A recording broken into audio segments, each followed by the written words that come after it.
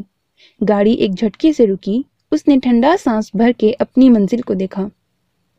Thanks اے لاٹ سر، really یہ سفر میری زندگی کا سب سے یادگار، حسین اور خوشگوار سفر ہے۔ ویسے آپ نے میری بات کا جواب نہیں دیا سر۔ کسی قدر جذب اور سنجیدگی سے کہتی وہ آخر میں پھر پٹری سے اتر گئی تھی۔ کسی بھی انجان اور غیر شناسا مسافر کو لفٹ دینے کا مطلب یہ نہیں کہ میں ان راہ چلتوں کے ساتھ اپنے پرابلم بھی شیئر کرنا شروع کر دوں۔ اور ہاں، آپ کے لیے یہ سفر یادگار یا خوشگوار ہو، مگر میرے لیے میرے ضبط اور برداشت کی حد تھا۔ آئندہ میں کسی کو لفٹ دینے سے شاید گریز کروں گا۔ گاڑی ایک جھٹکے سے آگے بڑھ گئی۔ عبیر سرد اور بھیگے موسم کے باوجود جیسے جل اٹھی تھی۔ اتنا تکبر اور غرور، آپ کو یہ مہنگا بھی پڑ سکتا ہے سر۔ وہ سلگتی ہوئی اندر چلی آئی تھی۔ کہاں مر گئی تھی؟ آنٹی تمہارا انتظار کر کر کے چلی گئیں بیچاری۔ کون آنٹی؟ اس نے استفہامیہ نگاہوں سے اسے دیکھا۔ جواباً ثنا نے اسے کھا جانے والی نظروں سے گھورا۔ تمہاری ماما اور کون؟ بہت اچھا ہوا چلی گئی، مجھے ان سے ملنے کا کوئی شوق بھی نہیں، وہ انتہائی بدتمیزی سے کہتی واش روم میں چلی گئی۔ 15 منٹ کا شاور لے کر آئی تو سردی سے دانت بج رہے تھے۔ ثنا نے آنکھیں پھاڑ کے اسے دیکھا تھا۔ پاگل ہو تم؟ اتنی سردی میں بات لینے کی کیا ضرورت تھی، وہ بھی ٹھنڈے پانی سے؟ آگ لگی ہو تو ٹھنڈے پانی سے ہی بجھانی چاہیے۔ وہ بال سلجھاتے ہوئے مسلسل کپکپا رہی تھی۔ موڈ کیوں آف ہے؟ سر نے تو عزت میں برکت نہیں ڈال دی؟ ثنا نے بغور اس کا سرخ چہرہ دیکھا جو اس سوال پر کوئلے کی طرح سے دہکا تھا۔ وہ اپنے آپ کو سمجھتے کیا ہیں؟ ثنا نے آتش دان میں مزید لکڑیاں جلاتے ہوئے گردن موڑ کر اسے دیکھا، یعنی اس کا قیاس درست تھا۔ اسے تعصب نے گھیر لیا۔ ایک ساتھ ہی بہت سارا ایندھن آتش دان میں ڈال کر وہ اس کی سمت گئی۔ میں تمہیں سمجھاتی تھی نا کہ تم مجھے اب بھی مت سمجھاؤ۔ میں پیچھے نہیں ہٹوں گی، مگر میں انہیں بتاؤں گی کہ عورت کا انتقام کتنا بھیانک ہو سکتا ہے۔ وہ مٹیاں بھینچ کر پھنکاری۔ ثنا نے ٹھٹک کر اسے دیکھا تھا۔ ایسا کیا کہہ دیا ہے انہوں نے کہ تم یوں آپے سے باہر ہو رہی ہو؟ اور عبیر، ایک بات تم بھول رہی ہو، تم ایک لڑکی ہو اور یہ حرکتیں لڑکیوں کو زیب نہیں دیتی۔ تم چپ رہو اچھا؟ مجھے تمہارے مشوروں یا نصیحتوں کی ضرورت نہیں ہے۔ وہ دبے ہوئے لہجے میں چیخی تو ثنا نے خاموشی میں ہی عافیت جانی۔ اسے سمجھانے کا کام پھر کسی وقت پر چھوڑ دیا۔ نیکسٹ سین۔ یہ آپ کی ڈاک ہے سر۔ ابھی وہ کالج سے آ کر فریش ہو کر چائے پی رہے تھے جب ملازم نے کچھ لفافے ان کے سامنے لا کر رکھے۔ انہوں نے سب چھوڑ کر سفید بند لفافہ اٹھایا جس کی پشت پر پشاور کی مہر بتا رہی تھی کہ بھیجنے والا کون ہے۔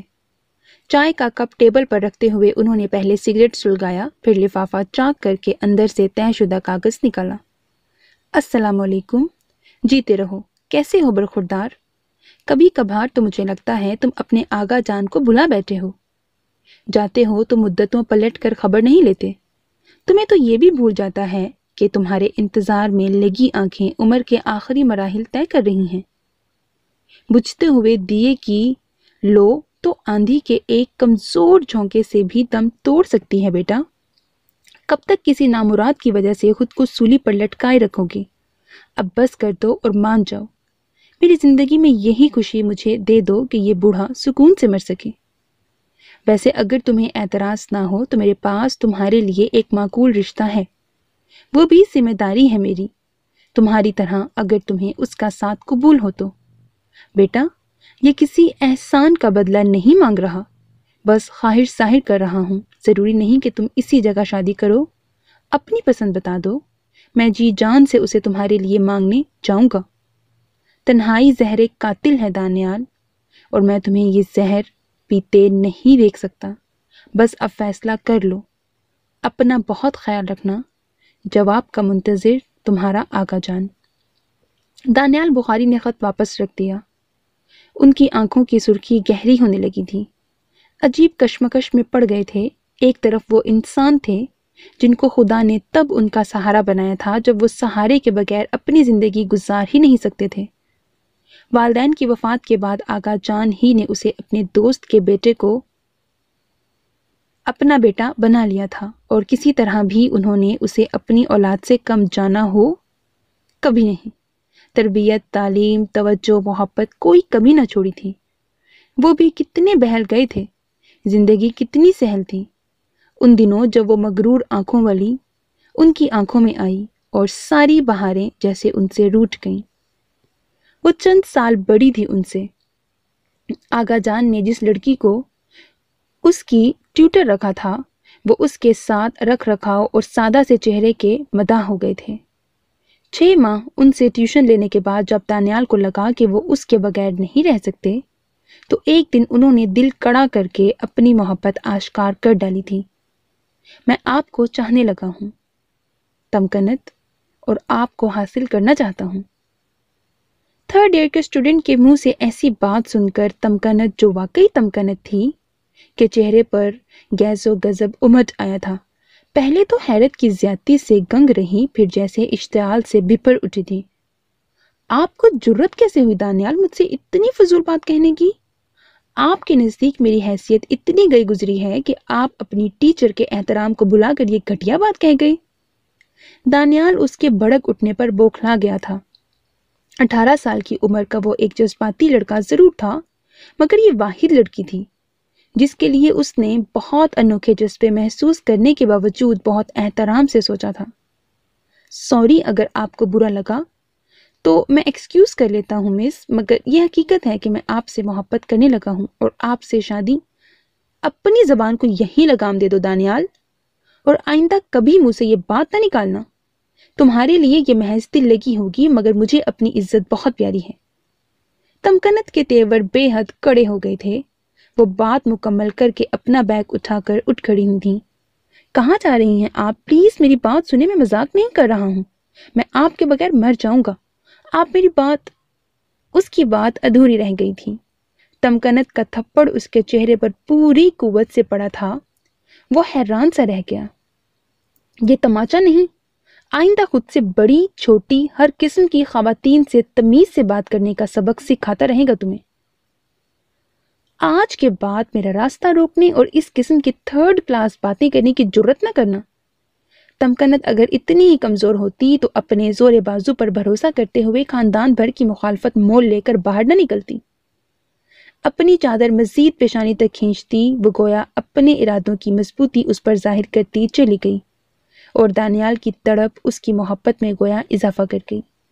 اسے سب کچھ بھول گیا سوائے تمکنت کے۔ وہ جیسے اس کے حصول کی خاطر پاگل ہونے لگا تھا۔ جب وہ اسکول کے سامنے پورا 1 ہفتہ جون کی تپتی دوپہروں میں محض اس کی ایک جھلک دیکھنے کو گھنٹوں جھلستا رہا تھا، تب ایک دن تمکنت نے اس کے نزدیک آ کر دانت پیستے ہوئے کہا تھا، کیوں کر رہے ہو ایسا؟ آپ جانتی ہیں، وہ اس کے مخاطب کرنے پر کھل اٹھا تھا، شاید میں تمہارے لیے چیلنج بن گئی ہوں، مگر یقین کرو دانیال، تمہیں کچھ نہیں ملے گا۔ تمہاری حیثیت میری نظر میں کسی ضدی بچے سے بڑھ کر ہرگز نہیں، جو کسی من پسند چیز کے لیے مچل رہا ہے۔ تو کب تک مچلے گا؟ تب تک جب تک آپ کو مجھ پر رحم نہیں آ جاتا۔ اس کے ارادے ٹھوس اور مضبوط تھے۔ تمکنت یوں مسکرائی جیسے کسی بچے کی احمقانہ بات پر مسکرایا جائے۔ مجھے تو اب بھی تم پر رحم آتا ہے پگلے، مگر اس کا کوئی فائدہ نہیں ہے۔ میری عنقریب شادی ہو رہی ہے۔ آپ، وہ ایک دم شاکڈ رہ گیا۔ آپ ایسا نہیں کر سکتی۔ وہ اس صدماتی کیفیت سے نکل کر چلایا تھا۔ تب تمکنت نے مخصوص اطمینان اور تحمل سے اسے مخاطب کیا تھا۔ میری بات سنو دانیال، میں آج آخری بار تمہیں سمجھانے آئی ہوں۔ این ممکن ہے کہ تمہاری وجہ سے میرا گھر بنتے بنتے رہ جائے کہ کوئی بھی مرد اتنا اعلیٰ ظرف نہیں ہوتا کہ اپنی ہونے والی بیوی میں کسی اور کو انوالو دیکھے اور برداشت کر لے۔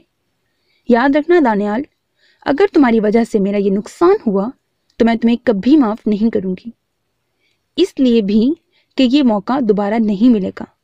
میرے جیسی عورتوں پر قسمت بار بار مہربان نہیں ہوتی، اور میں تو پھر بھی جیسے ایک جوا کھیل رہی ہوں جس میں کامیابی کے امکانات 1% ہی کیے جا سکتے ہیں، مگر میں امید کا دامن ہاتھ سے چھوڑنا نہیں چاہتی۔ کیا مسئلہ ہے آپ کے ساتھ؟ وہ بندہ آپ کو پسند نہیں کرتا؟ وہ دکھ سے چور تھا، مگر تمکنت کی بات اور اس کے لہجے کے غیر معمولی پن نے بھی اسے جھٹکا دیا تھا۔ اگر ایسا ہوتا تو شادی تک کا مرحلہ کیسے آتا؟ وہ دکھ سے ہنسی، پھر جیسے سنبھل کر ایک نئے دکھ کا شکار ہو کر آہستگی سے اسے مخاطب کیا۔ میرا تعلق وہاں سے ہے دانیال، جہاں کا حوالہ کسی بھی غیرت مند اور باعزت انسان کو سننا بھی گوارا نہیں۔ آفاق تو بہت جی دار انسان ہیں کہ مجھے اپنا رہے ہیں۔ میں ساری عمر ان کا یہ احسان نہیں بھولوں گی۔ دانیال نے اب کے حیرت سے اسے دیکھا۔ وہ اتنا ناسمجھ بھی نہ تھا کہ اس کی بات نہ سمجھتا۔ آپ یہ رسک مت لیں تمکنت، پتہ نہیں وہ انسان کتنا ظرف رکھتا ہو۔ میں آپ کو اپناؤں گا اور آپ کے ساتھ پر ساری عمر فخر کروں گا، یقین کریں میرا۔ وہ جس قدر جذب سے کہہ رہا تھا، تمکنت اسی قدر عجیب ہنسی تھی۔ تم کیا سمجھتے ہو؟ کل کے بچے کی بات پر ایمان لے آؤں گی؟ دانیال، اگر آفاق کسی وجہ سے مجھے چھوڑ بھی دے گا نا، میں تب بھی تمہیں نہیں اپناؤں گی۔ تم میری آخری ترجیح بھی نہیں ہو، اس نے کہا تھا، اور مضبوط قدموں سمیت اس سے دور ہوتی چلی گئی تھی۔ وہ بہت بری طرح سے رد کیا گیا تھا۔ جب ہی محبت کے جذبات پر نفرت و انتقام کے جذبے غالب آ گئے اور وہ بفر گیا۔ آغا جان کے کمرے سے وہ ان کا لوڈ ریوالور لے کر جب وہ بڑے خطرناک ارادوں سے حویلی سے بھاگ رہا تھا، بی بی جان کو جانے کیسے اس کے ارادوں کی خبر ہو گئی تھی۔ کہاں جا رہے ہو دانی؟ انہوں نے اس کا راستہ روک لیا تھا اور اس کی سرخ لہو چھلکاتی آنکھوں میں جھانک کر پوچھا تھا۔ بی بی جان، وہ کہتی ہے اسے میری ضرورت نہیں، وہ مجھ پر کسی اور کو ترجیح دے چکی ہے۔ میں اس کے اس غرور کو توڑ ڈالوں گا۔ میں اس آدمی کو زندہ نہیں چھوڑوں گا جس کی خاطر اس نے مجھے ٹکرایا ہے۔ کون؟ کس کی بات کر رہے ہو؟ تمکنت بیگم کی۔ ایک طوائف زادی ہے، مگر تنتنا دیکھیے آپ اس کا۔ آپ کے دانی کو بڑے زام سے ٹکرایا اس نے۔ وہ زخمی ناک کی طرح پھنکارا تھا۔ انا مجروح ہوئی تھی تو وہ بھی روایتی مرد بن گیا تھا۔ محبت دور کھڑی حیران تھی۔ شیطان اپنے داؤ کی کامیابی پر اب ہنس رہا تھا۔ وہی تمہاری ٹیوٹر؟ بی بی جان کے لہجے میں حقارت تھی۔ وہ دانت بھینچے شد و مت سے سر ہلانے لگا۔ اچھا، تو اس کے حسن کا فسون تمہیں بھی دیوانہ کر گیا؟ غلطی میری تھی، مجھے ایک گندے خاندان کی عورت کو گھر میں گھسانا ہی نہیں چاہیے تھا، بی بی جان نے کتنے تضحیک آمیز لہجے میں کہا تھا۔ دانیال ان کے ایک لفظ سے چونک اٹھا تھا۔ کیا مطلب بی بی جان؟ مجھے بھی؟ کیا کوئی اور بھی اس گھر سے؟ وہ مارے تحیر اور غیر یقینی کے بعد ادھوری ہی چھوڑ گیا۔ ہاں، تمہارے ذہن و فتین قابل فخر آفاق لالا کا بھی دماغ خراب ہوا تھا، اور اس بازاری عورت کے لیے پاگل پن دیکھو ذرا اس کا۔ اس کی خاطر مجھے میری محبت و شفقت ہی نہیں، اپنے حصے کی جاگیر بھی چھوڑ گیا۔ تو وہ کوئی اور نہیں آفاق لالا؟ اسے جیسے سانپ سونگھ گیا۔ خود کو سنبھالو دانی بیٹا، اب ہم کچھ نہیں کر سکتے۔ بی بی جان کے لہجے میں عجیب سی بے چارگی تھی، اور دانیال نے خود کو مکمل طور پر ہارا ہوا محسوس کیا تھا، پر وہ اس دکھ کو بھلانے کی غرض سے ملک سے باہر چلا گیا۔ اعلیٰ تعلیم حاصل کر کے آغا جان کی منت سماجت پر واپس لوٹا تو انہوں نے اسے شادی پر مجبور کرنا شروع کر دیا، مگر وہ اپنے دل کو کبھی آمادہ نہ کر سکا۔ دل نے جو جگہ تمکنت کو دی تھی وہ کسی کو دینے پر آمادہ نہیں تھا۔ اور وہ دل سے مزید کوئی ناانصافی نہیں چاہتا تھا جب ہی آغا جان کو انکار کر دیا۔ لاہور میں اس نے جاب کے لیے اپلائی کر رکھا تھا، گورنمنٹ ڈگری کالج میں ملازمت ملی تو وہ چپ چاپ وہاں چلا آیا۔ سال 2 سال بیت گئے اور وہ تنہا ہی زندگی کے شب و روز بتاتا رہا۔ تمکنت نے جس جذبے کو دل لگی کا نام دیا تھا وہ تو دل کی لگی تھی، جو ایسی لگی تھی کہ کچھ اور سجھائی ہی نہ دیتا تھا۔ کبھی کبھار ان کا جی چاہتا زندگی کے کسی موڑ پر وہ اچانک انہیں مل جائے، پھر وہ اسے جتائیں کہ میری محبت، میری وفا کتنی پختہ تھی، جسے تم نے ہرگز نہ جانا تھا کہ آخری ملاقات کے وہ آخری الفاظ انہیں پوری جزیات سے یاد تھے۔ اگر زندگی کے کسی موڑ پر تمہارا اپنا منتخب کرتا ہم سفر تمہیں دگا دے جائے تو مجھے آواز دے لینا تمکنت، اس لیے کہ میں تمہارا انتخاب نہ صحیح مگر تم سے محبت میں سچا ضرور ہوں، اور اس سچائی کا، میری وفا کا اعتبار تمہیں میری وہ تنہائی دلائے گی جو میں کسی کا ہاتھ نہ تھام کر اپنے لیے خود تجویز کر رہا ہوں۔ اس طرح میں گویا تمہارا انتظار کروں گا کہ تم کبھی آؤ تو میرے دروازے تمہیں کھلے ملیں۔ اور اس بات کے جواب میں تمکنت نے سر جھٹک دیا تھا۔ اس پر ان کی بات کی اہمیت بھی بس اتنی ہی تھی، اور وہ شکستہ سا لوٹ آیا تھا۔ انہوں نے آغا جان کا خط دراز میں ڈال دیا۔ ان کا ابھی بھی آغا جان کی بات ماننے کا کوئی ارادہ نہیں تھا۔ نیکسٹ سین، وہ دھیرے دھیرے چلتی آ کے ستون کے ساتھ کھڑی ہو گئی۔ دادا کی طبیعت ٹھیک نہیں تھی، انہوں نے فون کر کے اسے بلایا تھا۔ وہ حویلی پہنچی تو دادا کو معمولی سا بخار تھا۔ اس کا موڈ اس افراتفری کے سندیسے پر بری طرح سے بگڑا۔ ابھی تو اسے سر دانیال سے اپنا بدلہ لینا تھا کہ دادا کے بلاوے نے سارا پروگرام چوپٹ کر دیا تھا۔ آپ تو اچھے بھلے ہیں دادا، پھر بھی مجھے بلوا لیا۔ آپ کو پتا ہے پڑھائی کا کتنا خرچ ہوگا میری؟ وہ اپنی جھنجھلاہٹ ان پر اتار رہی تھی۔ معمولی بیماری بھی اب ڈرانے لگی ہے بیٹا، مجھے اپنی زندگی کا بھروسہ نہیں ہے۔ تمہارے چچا تاؤ سب ملک سے باہر اپنی اپنی دنیا میں مگن ہیں۔ میں تمہیں محفوظ ہاتھوں میں سونپ کر اپنا فرض ادا کرنا چاہتا ہوں۔ یعنی آپ میری شادی کرنے والے ہیں؟ وہ بھڑک اٹھی اور دادا مسکرانے لگے۔ ہاں، میں اپنی پیاری سی بٹیا کو دلہن بنا دیکھنا چاہتا ہوں، مگر دادا میں ابھی پڑھ رہی ہوں، اتنی جلدی شادی نہیں کر سکتی۔ وہ جتنی بھی بولڈ تھی مگر دادا سے منہ پھاڑ کے نہ اپنی پسند ظاہر کر سکی نہ ہی صاف انکار۔ تم شادی کے بعد پڑھ لینا بیٹا، مجھے اپنے فرض سے سبکدوش ہو لینے دو۔ ان کے لہجے میں بے چارگی سی تھی مگر اس نے کان نہیں دھرے۔ آپ میرا فرض میری ماں کے لیے چھوڑ دیں، آج تک انہوں نے کوئی ذمہ داری نہیں نبھائی، یہی نبھا لیں۔ وہ کسی بھی طرح ان کی توجہ اس ٹاپک سے ہٹانا چاہتی تھی۔ دادا دکھ سے مسکرائے۔ اگر وہ اس قابل ہوتی تو تمہیں اتنی چھوٹی عمر میں میرے حوالے کیوں کر جاتی؟ آپ ٹھیک کہتے ہیں، وہ اس قابل ہی نہیں۔ وہ پھر سے زہر خوند ہونے لگی۔ دادا کو جیسے اپنی غلطی کا احساس ہوا تو ٹوک کر بولے، وہ جیسی بھی ہے بہرحال تمہاری ماں ہے، مگر میں ایسے سفاک اور بے حس لوگوں سے کوئی تعلق واسطہ رکھنا ہی نہیں چاہتی۔ نروٹے پن سے کہتی وہ ان کے سامنے سے اٹھ گئی اور اب طویل برآمدوں میں بھٹکتی ہوئی وہ یہ سوچ سوچ کر مضطرب ہو رہی تھی کہ دادا کو آخر کس طرح سے اس کام سے باز رکھے۔ بالآخر وہ مزمل سی اپنے کمرے کی جانب بڑھ گئی۔ نیکسٹ سین، آپ نے مجھے اتنی ایمرجنسی میں بلوایا ہے کہ پریشان ہو کر بھاگا آیا ہوں۔ کیا ہوا ہے آپ کی طبیعت کو؟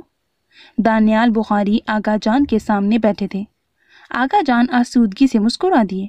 اگر میں اس طرح نہ کہتا تو تم شاید کبھی نہ آتے۔ اب ایسی بھی بات نہیں ہے آغا جان، آپ کی بہت اہمیت ہے میری زندگی میں۔ انہوں نے آغا جان کے ہاتھ کو ہاتھوں میں لے کر محبت بھرے انداز میں کہا تو آغا جان نے بہت دھیان سے انہیں دیکھا تھا۔ سچ کہہ رہے ہو دانی؟ اس میں جھوٹ کیا ہے آغا جان؟ آپ مجھ پر شک کیوں کرنے لگے ہیں؟ تو پھر میری بات مان کر مجھے یہ یقین سونپ دو دانیال، میں مان لوں گا۔ انہوں نے آرام سے کہہ کر انہیں مضطرب کر ڈالا۔ اب وہ آغا جان کے کہے بغیر بھی جان سکتے تھے کہ ان کی اگلی بات کیا ہوگی۔ انہوں نے بڑے کرب سے گزرتے ہوئے سر جھکا لیا۔ ایک کال اپنی محبت و وفاداری کے نبھانے کا تھا تو دوسرا محبت و احسان مندی کے امتحان میں سرخرو ہونے کا۔ ترجیح مشکل تھی مگر بہرحال ناممکن نہیں کہ انہیں ان کے احسان کو بہرحال فراموش نہیں کرنا تھا۔ آپ کا ہر فیصلہ میرے لیے قابل احترام ہے آقا جان، آپ مجھے اپنا فرمانبردار پائیں گے، انہوں نے بوجھل آواز میں کہا اور تمکنت کے دلکش تصور کے ان 20 سالوں میں پہلی بار نگاہیں چرائیں۔ آقا جان نے پتھر کو پگھلتے دیکھا اور خوشی سے نہال ہو کر انہیں گلے سے لگا لیا۔ بہت اچھا فیصلہ ہے بیٹا، دیر آئی درست آئی، خدا تمہارا نصیب اچھا کرے، بہت دیکھی بھالی لڑکی ہے، پوتی ہے میری، تم نے اسے کبھی نہیں دیکھا ہوگا، تم یہاں رہے ہی کب ہو؟ اس کے بچپن میں ہی ایک آدھ بار چند دنوں کے لیے آئے تھے، پتہ نہیں کون تھی وہ جس کی خاطر تم نے اپنے آغا جان کو بھی بلائے رکھا۔ خیر دفع کرو، میں نے اس لیے بھی تمہیں ابیر سے منسوب کیا ہے کہ اس بہانے تم مجھے بھی شکل دکھا دیا کرو گے۔ آغا جان کا موڈ ایک دم خوشگوار ہو گیا تھا مگر وہ جیسے اس فیصلے کے بعد اتنا ڈھہ گئے تھے کہ ان کی کہیں ان تمام باتوں میں سے شاید ہی کوئی ایک بھی ان کے پلے پڑی ہو۔ وہ یوں ہی گم سم بیٹھے رہے۔ کیا بات ہے دانی بیٹا، اگر تمہیں کسی قسم کا اعتراض ہے تو؟ ان کی غائب دماغی اور گمبھیر خاموشی کو محسوس کر کے آغا جان نے اپنی خوشی سمیٹ کر انہیں چونکایا اور وہ جیسے سوچوں کی اتاہ گہرائیوں سے نکل کر خالی نظروں سے انہیں دیکھتے ہوئے بے دلی سے مسکرائے۔ ایسی کوئی بات نہیں ہے آغا جان، آپ فکر نہ کریں، انہوں نے نرمی سے کہہ کر تسلی آمیز انداز میں ان کا ہاتھ تھپکا اور گہرا سانس کھینچا۔ جب ایک کام کرنا ہی طے ٹھہرا تو پھر وہ کوئی بھی ہو، اس سے کیا فرق پڑتا ہے؟ ان کی اس سوچ نے انہیں ریلیکس کرنے کی بجائے ان کی تھکان میں مزید اضافہ کر ڈالا تھا۔ آقا جان نے ان کے ہاں کہتے ہی مزید تاخیر مناسب سمجھنا خیال نہیں کیا اور اگلی شام ہی نکاح کی سنت ادا کر دی۔ پھر مہمان کھانے کے بعد جب چلے گئے تھے تو آقا جان ایک بار پھر دانیال کی طرف متوجہ ہوئے۔ تھینک یو سو مچ میرے بچے، تم نے میری بات کا مان رکھ کر بہت بڑا احسان کیا ہے مجھ پر۔ آغا جان نے اپنے ناتواں بازوؤں میں ان کے لمبے چوڑے وجود کو سمونے کی کوشش کرتے ہوئے گلو گیر آواز میں کہا تو دانیال اپنے کسی خیال سے چونک کر شرمندہ سے ہو گئے۔ کیسی باتیں کرتے ہیں آغا جان، حقیقت تو یہ ہے کہ آپ نے اپنے احسانوں کا بوجھ میرے کاندھوں پر مزید بڑھا دیا ہے۔ ان کی بات پر آغا جان نے نرمی سے سر کو جھٹکا تھا، پھر نم آواز میں بولے، اچھا بس چھوڑو فضول باتیں اور ایسا کرو، اگر ابیر سے ملنا ہے تو مل لو۔ کون ابیر؟ انہوں نے سرسری سے انداز میں کہتے متاسفانہ نگاہوں سے انہیں دیکھا تو آغا جان قدرے ٹھٹکے۔ ابیر میری پوتی، تمہاری بیوی، ابھی نکاح کے وقت 3 مرتبہ اس کا نام لیا گیا تھا تمہارے سامنے۔ دانیال ایک دم گڑبڑا سے گئے تھے، یقیناً ان کی غائب دماغی کا مظاہرہ اس وقت آغا جان کو بھایا نہیں تھا۔ جی بالکل، سوری، وہ میں کچھ سوچ رہا تھا۔ وہ بے ربط سے ہونے لگے تھے، انہیں ڈھنگ کی وضاحت بھی نہیں سوجھی۔ آغا جان بڑے دھیان سے انہیں دیکھ رہے تھے۔ اٹس اوکے، جاؤ اب اس سے مل لو، میں ویسے بھی نماز پڑھنے جا رہا ہوں، انہوں نے کسی قدر سنجیدگی سے کہا تو دانیال ان کے سامنے سے ہٹ گئے اور آغا جان کے بتائے کمرے کی سمت جانے لگے۔ انہیں گمان تک نہ تھا یہ وہی ابیر ہو سکتی ہے جسے وہ بری طرح جھڑک کر چلے گئے تھے۔ وہ عجیب دلہن تھی جس کے ہاتھوں پیروں پر حنا مہکی تھی، نہ تن پر سرخ جوڑا تھا، بنا کسی زیور گہنے کے، بنا کسی سنگھار کے بھی وہ اس پل صرف تازہ غسل سے ہی نکھر کر گویا 14ویں کے چاند کی مانند جگمگانے لگی تھی۔ دادا کے فوری نکاح کے آرڈر پر وہ جھنجھلاہٹ کا شکار ہوئی، انکار کر دینے کی نیت سے دادا کے کمرے کی جانب آئی تو یہاں دانیال بخاری کو دیکھ کر پتھر کی ہو گئی۔ ان کی بات چیت کو سن کر اسے یوں لگا جیسے وہ فرش سے یک لخت عرش پر جا چکی ہو۔ معجزہ ہی تو ہوا تھا، جو ناممکن تھا وہ ممکن ہونے جا رہا تھا، تو یہ خوش بختی اس کے نصیب کی تھی جسے اس نے پوری آمادگی کے ساتھ قبول کر لیا تھا۔ جائیے سر، ابیر نے آپ کی تمام خطاؤں کو معاف کیا۔ نکاح نامے پر سائن کرتے ہوئے اس نے بڑی انوکھی ترنگ میں آ کر سوچا تھا، سب کچھ اتنی ایمرجنسی میں ہوا تھا، اس کا حلیہ بھی عجیب سا ہو رہا تھا۔ قاضی صاحب کے کمرے سے جاتے ہی وہ الماری سے اپنا سب سے اچھا جوڑا نکال کر واش روم کی سمت بھاگی اور دانیال کے آنے سے قبل وہ بہت اچھی طرح تیار ہونا چاہتی تھی۔ اتنا تو اسے بھی پتا تھا کہ اب بہت جلد ان سے سامنا ہوگا اس کا، مگر اتنی جلدی کی اسے امید نہیں تھی۔ بات لے کر وہ واش روم سے نکلی تو دروازے پر بہت مدھم انداز میں دستک ہو رہی تھی۔ یقیناً ملازمہ ہوگی، کھانا لے کر آئی ہوگی۔ اس نے اسی قیاس سے اندر آنے کی اجازت دی اور خود گنگناتے ہوئے گیلے بال تولیے سے خشک کر کے تولیہ بیڈ پر اچھال دیا۔ برش اٹھانے کو ڈریسنگ ٹیبل کی سمت مڑی اور ڈریسنگ ٹیبل کے آئینے میں دکھائی دیتے دانیال کے ساکن عکس کو تکتے اس کی گنگناہٹ ہونٹوں میں ہی دم توڑ گئی۔ وہ بھرپور شوخ مسکراہٹ کے ساتھ ان کی سمت ایک جھٹکے سے پلٹی، جو حیرت اور شاید رنج سے پتھر بنے یک ٹک اسے دیکھ رہے تھے۔ اس کی آنکھوں میں فتح کا خمار چمک بن کر اترا اور ناز سے مسکرایا۔ آپ کو مجھے یہاں دیکھ کر حیرت تو ہوئی ہوگی نا سر، مگر دیکھ لیں، راہ چلتی وہ لڑکی آج آپ کی شریک حیات کے روپ میں آپ کے سامنے موجود ہے۔ تم عبیر، تم؟ وہ جیسے صدمے، رنج اور کسی عظیم نقصان پر ششدر تھے۔ ہاں میں۔ بتائیے آپ کو اپنی منکوہا کے روپ میں کیسی لگی ہوں؟ وہ گیلے بال جھٹکتے ہوئے عین ان کے سامنے آ رکی۔ جدید تراش خراش کے سوٹ میں اس کا ہوش اڑاتا سراپا حواسوں پر بجلیاں گرا رہا تھا۔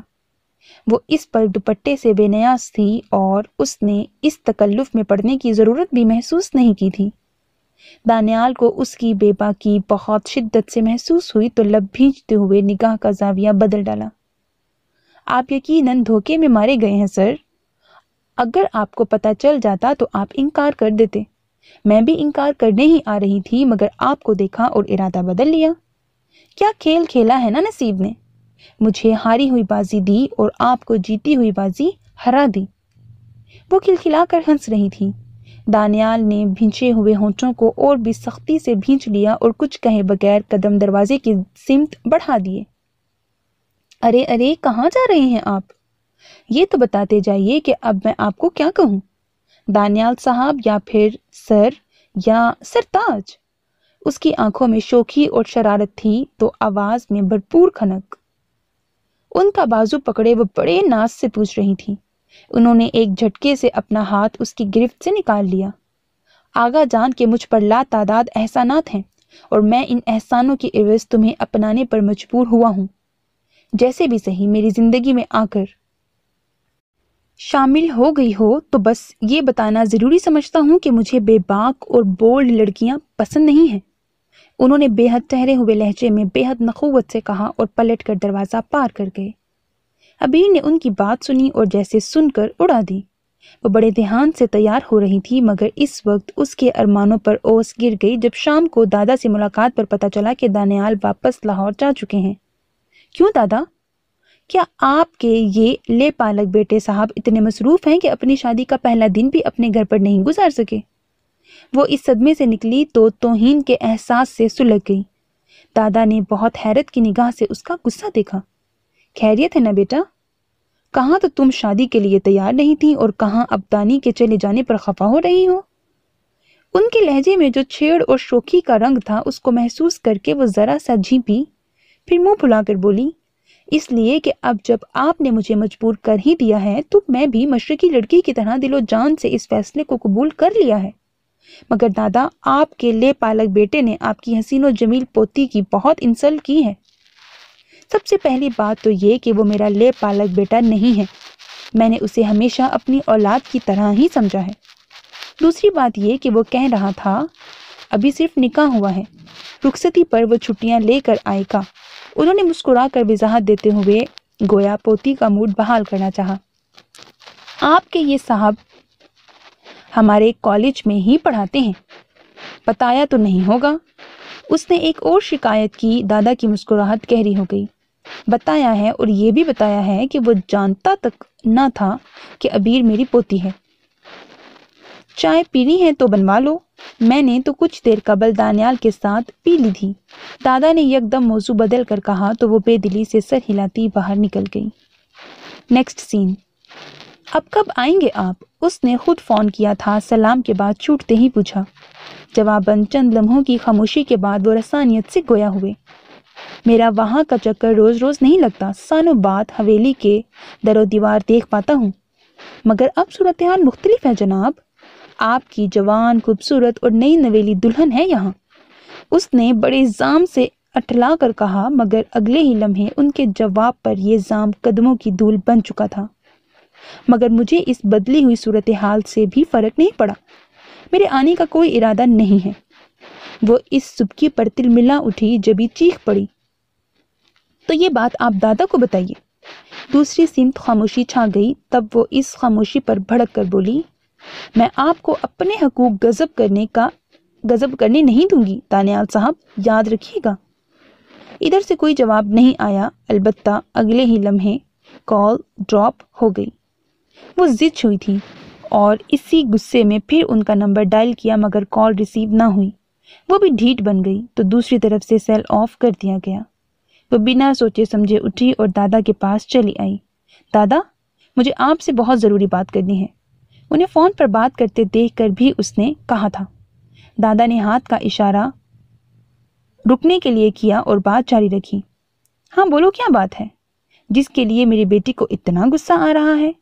دادا نے فون بند کر کے اس کے سرخ پڑتے چہرے کو دیکھ کر شگفتگی سے استفسار کیا، اور وہ اصل بات کہتے کہتے ایک دم جھجک گئی۔ میری پڑھائی کا خرچ ہو رہا ہے دادا، آپ نے مجھے یہاں بلوا کے بٹھا لیا ہے۔ اسے کچھ تو کہنا تھا، جیسے اس کی بات پر قائل ہونے والے انداز میں وہ بولے، وہ تو ٹھیک ہے بیٹا، مگر اب تمہارے حوالے سے کوئی بھی فیصلہ میں تنہا تو کرنے سے رہا۔ اس روز بھی دانیال نے کوئی بات نہیں کی۔ ان کا پرسوچ انداز دیکھ کر عبیر کو تاؤ آنے لگا۔ انہوں نے نہیں کی تو آپ کر لینا، ویسی بھی ضرورت ہماری ہے، ان کی نہیں۔ ٹھیک ہے، تم فکر نہ کرو، میں بات کروں گا اس سے۔ ان کی نرمی سے کہنے پر وہ کسی حد تک مطمئن ہو کر وہاں سے اٹھ گئی۔ نیکسٹ سین۔ السلام علیکم۔ وہ لان میں جھولے پر بیٹھی تھی، گود میں پروین شاکر کی کتاب بھی، کانوں میں ہینڈ فونز لگائے ہوئے تھے۔ ایک ٹائم میں وہ میوزک بھی سن رہی تھی، کتاب بھی پڑھ رہی تھی اور جھولا بھی جھول رہی تھی، مگر حقیقت یہ تھی کہ دل کسی چیز میں بھی لگ نہیں رہا تھا۔ جب بالکل غیر متوقع طور پر وہ ایش گرے سوٹ میں اس کے عین سامنے کھڑا تھا۔ وعلیکم السلام، کیسی ہیں؟ انہوں نے کسی قدر سرسری سے انداز میں جواب دیا تھا۔ جواباً اسے شوخی سوجھ گئی۔ آپ کے سامنے ہوں، آپ بتائیے نا کیسی ہوں؟ ویسے آج تک جتنے بھی لوگوں نے مجھے دیکھا ہے، ہر کوئی یہی کہتا ہے کہ بہت خوبصورت ہوں۔ اپنے روبرو پاتے ہی خوشی، فخر اور تبسم اس کے انگ انگ سے عیاں ہونے لگا تھا۔ آقا جان موجود ہے نا؟ وہ اس کی بات سرے سے اگنور کر گئے۔ عبیر کے اندر توہین کے سلگتے احساس نے آگ لگا دی۔ وہ تل ملا کر اٹھی اور آگے بڑھتے ہوئے ان کا ہاتھ پکڑ کر زوردار جھٹکا دیا۔ ایک بات بتائیں، آپ خود کو کیا سمجھتے ہیں؟ اس کے چہرے اور اس کی آنکھوں سے بھی بھاپ نکل رہی تھی۔ انہوں نے آہستگی سے اس کا ہاتھ ہٹا دیا۔ فضول باتیں مت کرو، وہ آہستگی سے کہہ کر قدم بڑھا چکے تھے جب اس کی مدھم مگر بھیگی آواز پر ٹھٹکے تھے۔ میں نے آپ سے محبت کی ہے سر، مجھے اس طرح سے اگنور کر کے اتنی بڑی سزا مت دیں۔ انہوں نے گردن موڑی، وہ ہاتھوں میں چہرہ ڈھانپے سسک رہی تھی۔ کچھ دیر یوں ہی اسے دیکھتے رہے، پھر تیزی سے لان کی سیڑھیاں پھلانگ گئے، جبکہ وہ یوں ہی سسک رہی تھی۔ نیکسٹ سین۔ اس بار وہ آتے ہوئے اسے بھی اپنے ساتھ لے آئے تھے۔ عبیر تو اتنی بڑی خوشی پا کے گویا ہواؤں میں اڑ رہی تھی۔ گھر پہنچ کر انہوں نے سب سے پہلے شاور لیا، پھر اسے دیکھ کر بولے تھے، میں کھانا لے آتا ہوں، اس دوران اگر تم فریش ہونا چاہو تو۔ سر، میرا خیال تھا آپ مجھے ثنا کے گھر چھوڑ دیں گے، مگر thank you sir, thank you for this honour. اس کی آواز خوشی سے کانپ رہی تھی۔ دانیال نے نظر بھر کے اسے دیکھا اور گہرا سانس کھینچا تھا۔ مجھے اگر اپنا فرض اور ذمہ داری نہ نبھانی ہوتی تو میں یہ نکاح نہ کرتا۔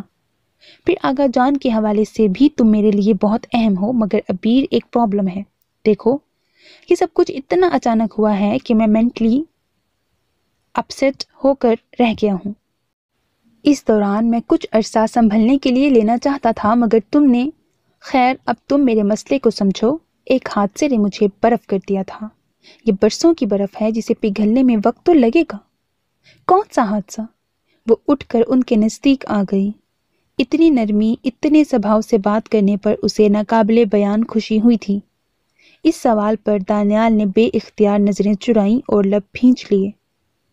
وہی محبت، میں نے اتنا عرصہ آپ کو…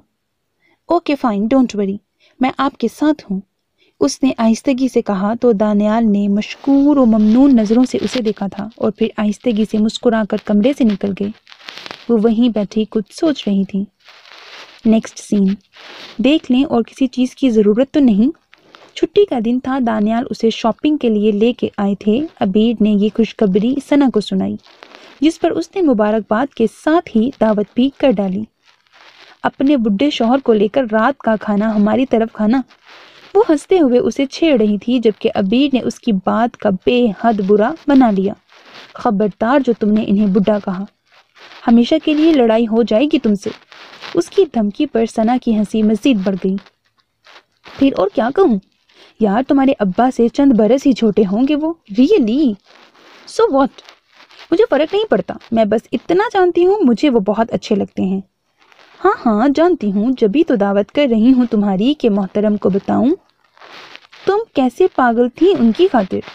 کوئی ضرورت نہیں ہے، میں خود یہ سب بتا دوں گی، اس نے نخوت سے کہا اور ثنا نے جواباً ٹھنڈا سانس بھر لیا۔ اوہ سوری، میں تو یہ بھول ہی گئی تھی کہ تم کتنی بے شرم ہو۔ پھر اس نے دانیال سے بات کروانے کو کہا تھا۔ وہ فون لیے ان کی تلاش میں آئی تو دانیال کو شیف میں مصروف پایا۔ اس کے کہے پر انہوں نے ثنا سے رسمی چند باتیں کی تھیں۔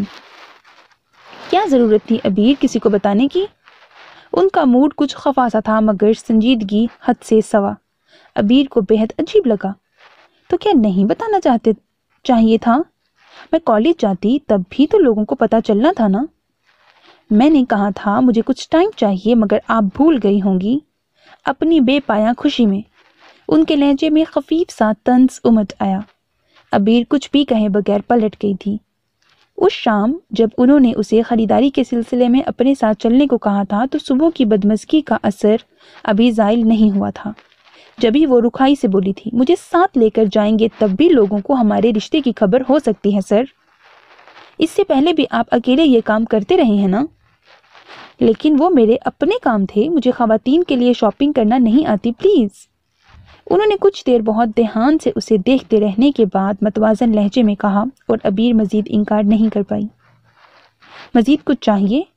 جب اسے کپڑے، جوتے، کاسمیٹکس، ضرورت کی دوسری بیشتر اشیاء دلا چکے تب انہوں نے اس سے سوال کیا اور وہ جو ان کی سنگت میں بے حد خوش اور مگن سی تھی بے اختیار مسکرا دی۔ مجھے آپ چاہیے تھے سر، تھینک گاڈ کہ آپ مجھے مل گئے۔ اتنا واضح اظہار ان کے چہرے پر ایک رنگ سا آ کے گزر گیا مگر وہ اپنی بات نہیں دہرا سکے کہ مجھے بے باک لڑکیاں پسند نہیں ہیں۔ پتہ نہیں کیوں انہوں نے دانستہ خاموشی اپنا لی تھی اور وہ ان کے ہمراہ چلتی ہوئی ایک دم سے رک گئی۔ آپ نے ابھی تک مجھے رونمائی گفٹ نہیں دیا دانیال۔ میں نے ابھی تک آپ کو اپنی دلہن بھی نہیں بنایا۔ ڈونٹ وری، ایسا جب کروں گا پہلے آپ کو گفٹ ضرور دوں گا۔ جواب میں ہمیشہ والی سنجیدگی اور نخوت نہیں تھی بلکہ اس پل ان کی آنکھوں میں تبسم کی ایک ننھی سی کرن بھی چمکی تھی۔ اس کے چہرے پر اپنے جواب سے بکھر جانے والی جھیپ کو انہوں نے استحقاق بھری نگاہوں سے دیکھا تھا اور مسکرا کر اس کا ہاتھ پکڑے گاڑی کی سمت ہو لیے تھے۔ نیکسٹ سین، دادا کا اچانک عمرے کا ہی ارادہ بن گیا تھا یا پھر انہوں نے آگاہ ہی اب کیا تھا؟ انہیں اپنے پاس بلوانے کی بجائے وہ خود ملنے چلے آئے تھے۔ میں نے سوچا زندگی میں ایک بار تو پوتی کو اس کے گھر میں بستا دیکھ آؤں۔ انہوں نے اس کی پیشانی پر بوسہ ضبط کرتے ہوئے کہا تو عبیر کا دل جانے کیوں ڈوب سا گیا۔ ان کا ہاتھ پکڑ کر آہستگی سے بولی تھی، عمرے سے واپسی پر میں آپ کو حویلی میں تنہا نہیں رہنے دوں گی دادا، بس آپ میرے ساتھ رہیں گے۔ نہ بیٹا، باپ دادا بیٹیوں کے گھر میں قیام نہیں کیا کرتے۔ لیکن دادا یہ آپ کے بیٹے کا گھر ہے۔ دانیال آپ کے بیٹے نہیں ہیں کیا؟ ہاں ہاں کیوں نہیں، وہ مسکرائے۔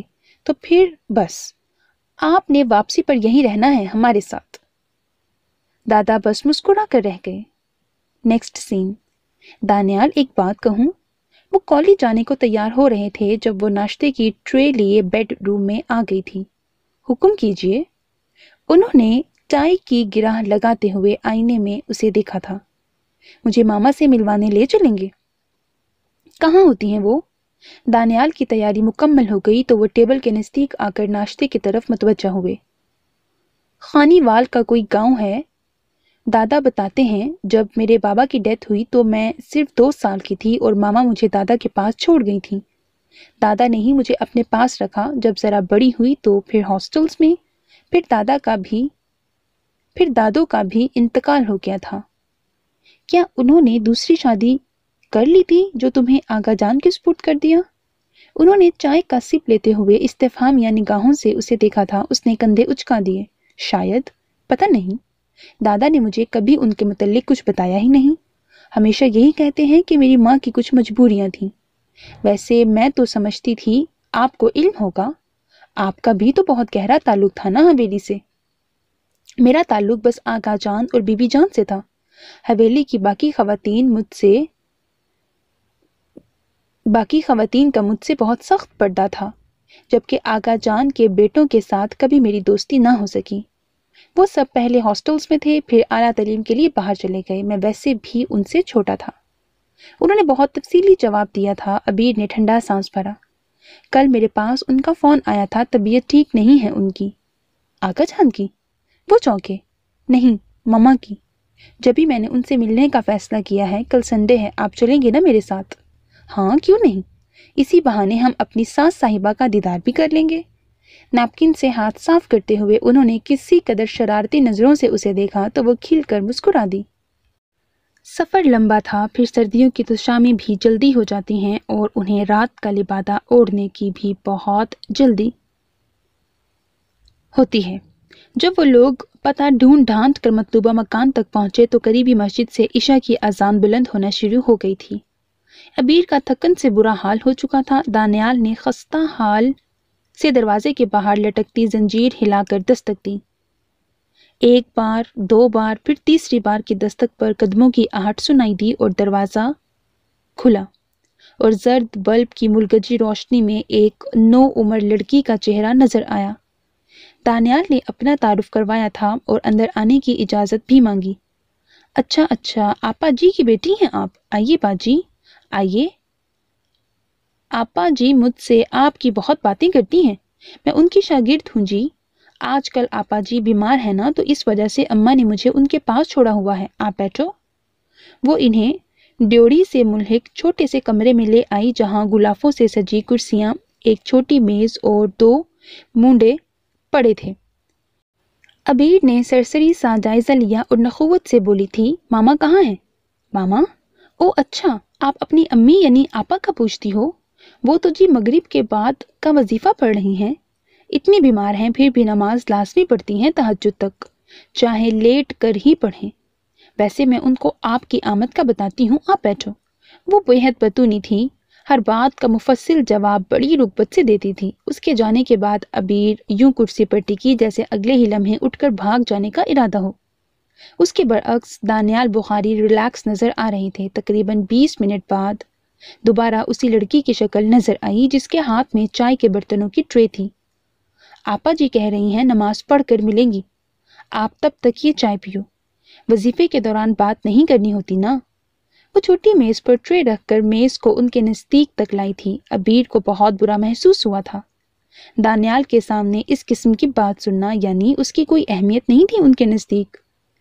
زندگی میں پہلی بار گھر آئے داماد اور بیٹی کی۔ آپ کھانا کھاؤ گی جی؟ لڑکی سادگی سے سوال کر رہی تھی۔ عبیر کا ضبط جیسے ختم ہو گیا تھا۔ نہیں، اور یہ اپنی چائے بھی اٹھا کر لے جاؤ۔ اٹھے دانیال، چلیں بس۔ وہ ایک جھٹکے سے اٹھی، اس کا چہرہ ضبط سے سرخ ہو رہا تھا۔ لڑکی ہونک نظر آنے لگی۔ دانیال نے چونکتے ہوئے عبیر کو دیکھا، پھر تحمل سے بولے، بیٹا آپ جاؤ، چائے ہم خود بنا لیں گے۔ کھانے کے لیے تکلف نہ کرنا، جو کچھ گھر میں پکا ہے وہی کھا لیں گے۔ لڑکی عبیر کے تیور سے خائف ہو چکی تھی، سر ہلاتی عجلت میں باہر نکلی۔ تب دانیال عبیر کی سمت متوجہ ہوئے۔ کام ڈاؤن ابیر، کیا ہو گیا ہے؟ آپ نے دیکھا؟ اس سے بڑھ کر بھی بے عزتی ہوگی بلا؟ انہیں ہم سے ملنا تک گوارا نہیں۔ اس کا گلا رند گیا اور آواز بھر آ گئی۔ دانیال نے اٹھ کر اس کے نزدیک آنے کے بعد نرمی اور آہستگی سے اسے اپنے ساتھ لگا کر تھپکا، پھر رسانیت سے بولے، ایسی کوئی بات نہیں ہے ابیر، انہوں نے ملنے سے انکار تھوڑی کیا ہے، عبادت میں مصروف ہیں، تمہیں برا نہیں ماننا چاہیں گے، ریلیکس۔ نرم گرم فوار کی طرح برستا دھیما لہجہ، اپنائیت اور محبت کا مظہر، ان کی گرفت نے اس کے غصے پر نرم فوار کا کام کیا تھا۔ انہوں نے نرمی سے اس کے آنسو پوچھے، پھر اسے کرسی پر بٹھا کر چائے بنا کر دی۔ لڑکی کچن میں مصروف تھی، برتنوں کی مدھم کھنک سے یہ اندازہ بخوبی ہو رہا تھا۔ اسی لمحے آہٹ سے ہوئی۔ دانیال نے دروازے کی سمت دیکھا تو کوئی خاتون سر تاپا سفید چادر میں لپٹی ہوئی کھڑی تھی، مگر خاتون کے قدم دہلیز پر ہی تھم گئے تھے۔ ابیر، تم ابھی اور اسی وقت واپس چلے جاؤ۔ ان کا لہجہ تحکمانہ تھا اور دانیال نے ایک نظر میں جیسے سالوں کے فاصلے طے کر لیے تھے۔ تمکنت، احساس ذلت سے ان کا چہرہ سرخ پڑ گیا، پھر وہ لمبے لمبے ڈگ بھرتے گھر سے باہر نکل گئے، جبکہ ابیر بھڑک اٹھی تھی۔ مجھے بالکل اچھا نہیں لگا آپ کا یہ گریز۔ آپ ساری زندگی مجھ سے کسی چوری کے مال کی طرح چھپی رہیں، کیوں؟ آپ نے اپنے جیتے جی مجھ سے دستبرداری اختیار کیے رکھی، مجھ سے ملنا کبھی گوارا نہ کیا۔ اگر کبھی آئیں بھی تو گھڑی دو گھڑی کے لیے۔ آپ کو احساس تک نہ تھا کہ آپ کی یہ حرکت میری تشنگی، میری پیاس کو کیسے بڑھاوا دیتی ہے۔ اب جب کہ میں آپ سے خود ملنے آئی تو آپ نے پھر بھی شکل دکھانا گوارا نہ کیا، اور اب کہہ رہی ہیں میں یہاں سے ابھی چلی جاؤں۔ مجھے یہ بتائیں، آپ اتنی بے حس کیوں ہیں؟ آپ ماں بنی ہیں تو ممتا کے احساس سے کیوں محروم ہیں؟ ابیر گھٹی گھٹی سسکیوں کے درمیان تیز تیز بول رہی تھی، آنسو اس کی آنکھوں سے مسلسل بہہ رہے تھے۔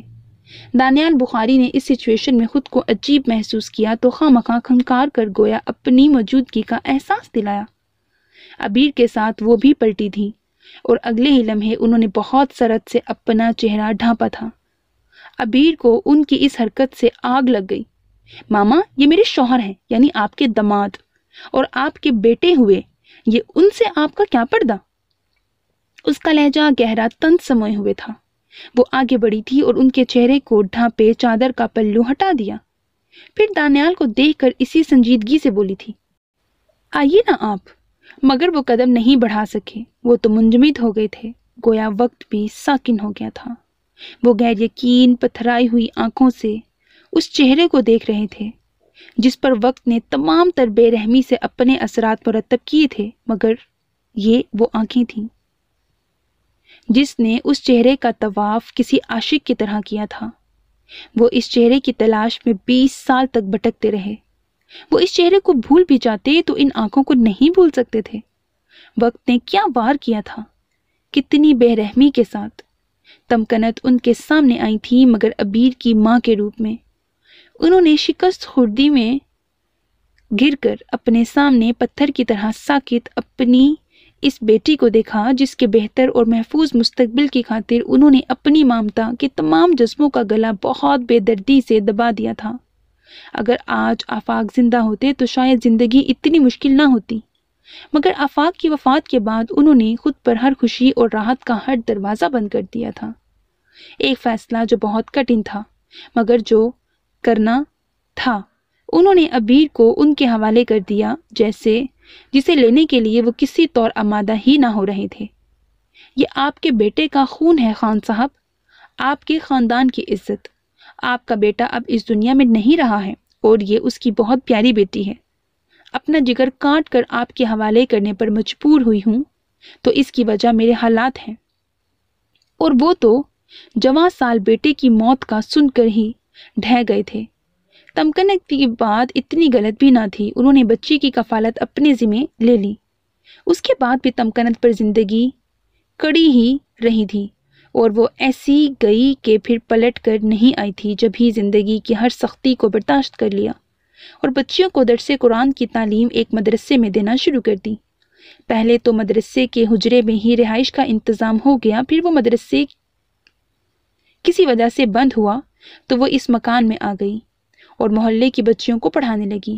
محلے والے بہت احترام سے پیش آتے اور بے شک اللہ ہی سب کا محافظ اور رازق ہے۔ زندگی گزرتی گئی۔ وہ کبھی کبھار جب دل بہت وحشت سے بھر جاتا تو عبیر کو دیکھ آتی۔ اسے ان سے بڑے شکوے تھے مگر وہ مجبور تھیں۔ اب بھی اس کی شادی کی خبر پر جتنی آسودہ ہوئی تھیں یہ وہی جانتی تھیں، ورنہ سجدوں میں ان کی صرف ایک ہی التجا تھی خدا سے، عبیر کے اچھے ساتھی کی۔ یہ آپ کو جانتے تھے؟ کون؟ وہ ہکلا گئیں۔ دانیال اور کون؟ یہ آپ کو ایسے کیوں دیکھتے رہے؟ اف، کیا کچھ نہ تھا ان کی نگاہوں میں؟ شناسائی، ہیجان، او میرے خدایا! وہ سر جھٹکنے لگی۔ کسی اچھے بھروسے کے آدمی سے تو تمہارے دادا نے تمہاری شادی کی ہے نا؟ ان کا دل عجیب سے انداز میں دھڑکا تھا۔ عبیر کی بات پر وہ بہت بے چین ہو گئی تھی۔ یہ دانیال ہیں، بہت بھروسے کے آدمی ہیں دادا کے، بچپن سے انہی کے پاس رہے ہیں، ان کے لیے پالک بیٹے ہیں، شاید آپ کو جانتے ہوں گے مگر کیسے؟ وہ الجھ کر کہہ رہی تھی۔ اور تمکنت؟ وہ اس تعارف، اس حوالے کو پاتے ہی ٹھٹک گئیں۔ نگاہوں کے آگے سے جیسے سارے پردے اٹھنے لگے تھے۔ یادداشت پر دانیال اب بہت واضح طور پر ابھر آیا تھا اور ان کا چہرہ سفید پڑتا جا رہا تھا۔ ان کے پہلو میں اچانک بہت زور کا ناقابل برداشت درد اٹھا اور وہ کراہ کر نیچے بیٹھتی چلی گئیں۔ نیکسٹ سین۔ بہت دن ہو گئے تھے انہیں واپس آئے ہوئے، بہت دن سے وہ کالج بھی نہیں جا رہے تھے۔ دل تھا کہ کوئی وحشی پرندہ جو سینے کے پنجرے میں دن رات پھڑپڑاتا اور اپنا زخمی وجود لیے کراہتا رہتا۔ کتنی وحشت اتر آئی تھی ان کے اندر۔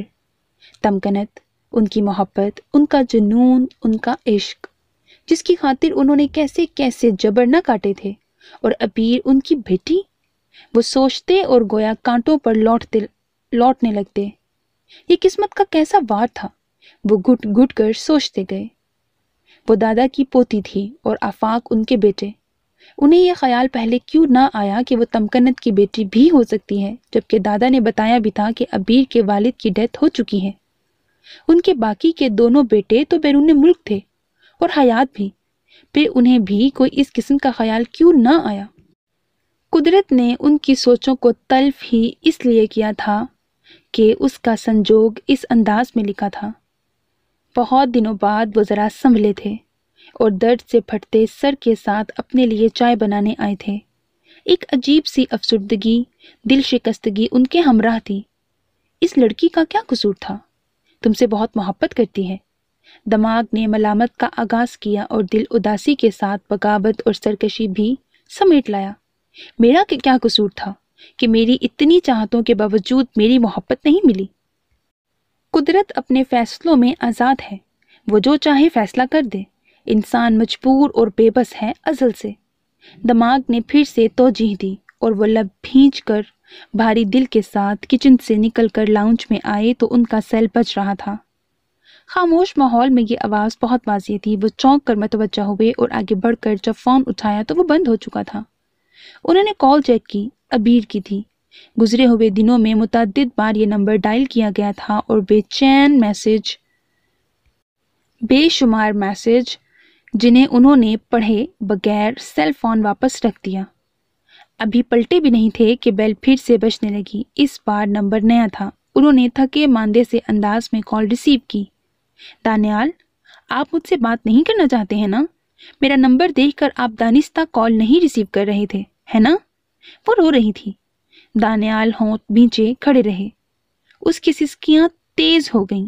میرا کیا قصور ہے دانیال؟ پھر میں نے تو آپ سے بہت محبت بھی کی تھی۔ اہل دل تو بہت حساس ہوتے ہیں، کسی کو دانستہ دکھ نہیں دیتے۔ آپ نے بھی تو محبت کی تھی کسی سے۔ ماما چلی گئی ہیں دانیال، وہ مر گئی ہیں، اور اگر آپ نے مجھے اپنے گھر میں جگہ نہ دی تو پھر میں بھی اپنی ماما کے پاس چلی جاؤں گی۔ اس نے روتے ہوئے فون بند کر دیا تھا، اور دانیال، وہ اس خبر پر شاکڈ رہ گئے تھے۔ ان کے آس پاس ایک ہی آواز تھی، ماما مر گئی ہیں۔ وہ بے دم سے انداز میں صوفے پر گر گئے تھے۔ نیکسٹ سین۔ دانیال اسے لینے آ گئے تھے۔ وہ گاڑی میں آ کر بیٹھ بھی گئی تھی، تب بھی جیسے بونچ کی ہی تھی۔ پتہ نہیں وہ اتنی شاکڈ کیوں تھی۔ دانیال کے اچانک آ جانے سے وہ ایک دم رو پڑی تھی۔ دانیال بخاری نے ایک نظر اس کے روتے لرزتے سراپے پر ڈالی اور گہرا سانس بھر کر اپنا ہاتھ تسلی کے انداز میں اس کے کاندھے پر رکھا۔ ٹیک اٹ ایزی ابیر۔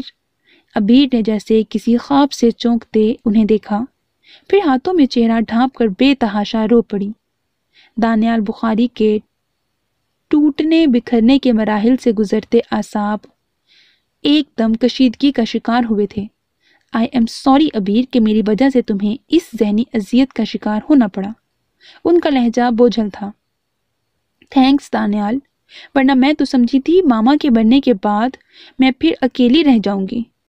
شاید آپ مجھے قبول نہ کریں۔ دانیال نے اس بات پر سرخ آنکھوں سے اسے دیکھا اور ہونٹ باہم پیوست کر لیے۔ ہاں تم یہی سمجھتی رہو، یہی مناسب ہے۔